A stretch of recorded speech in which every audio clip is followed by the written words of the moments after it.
अथ रेखापद्धतिः।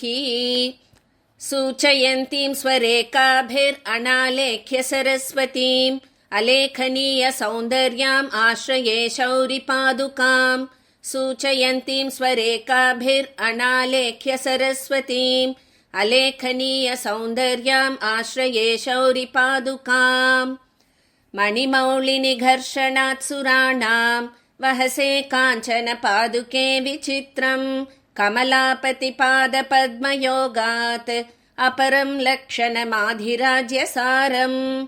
अभितो मणिपादुके स्फुरन्त्याः तव रेखा विततेस्तथा विधायाः। मुरवैरिपदारविन्दरूढैः अनुकल्पायितमाधिराज्यचिह्नैः रेखया विनमतां दिवौकसाम् मौलिरत्नमकरीमुखोत्थया। पादुके वहसि नूनमद्भुतम् शौरिपादपरिभोगलक्षणम्।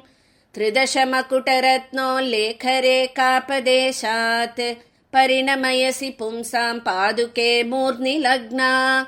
नरकमथनसेवा सम्पदं साधयित्री नियतिविलिखितानां निष्कृतिं दुर्लिपीनाम्।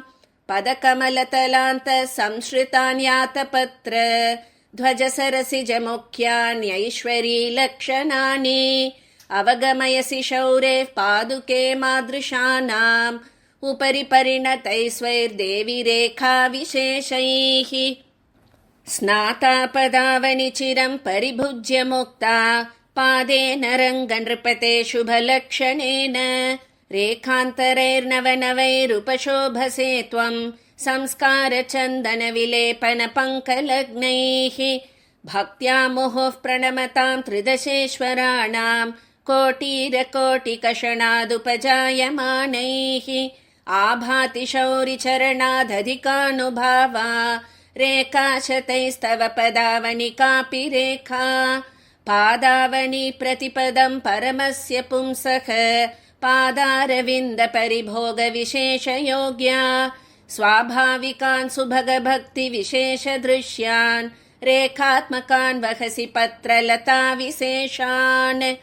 रेखापदेशतस्त्वं प्रशमयितुं प्रलयविप्लवाशङ्काम् वहसि मधुजित्पदावनि मन्ये निगमस्य मातृकालेख्यम्।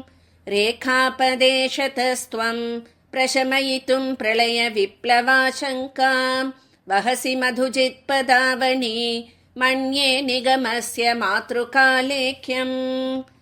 इति कवितार्किकसिंहस्य सर्वतन्त्रस्वतन्त्रस्य श्रीमद्वेङ्कटनाथस्य श्रीमद्वेदान्ताचार्यस्य कृतिषु श्रीरङ्गनाथपादुकासहस्रे रेखापद्धतिः 27।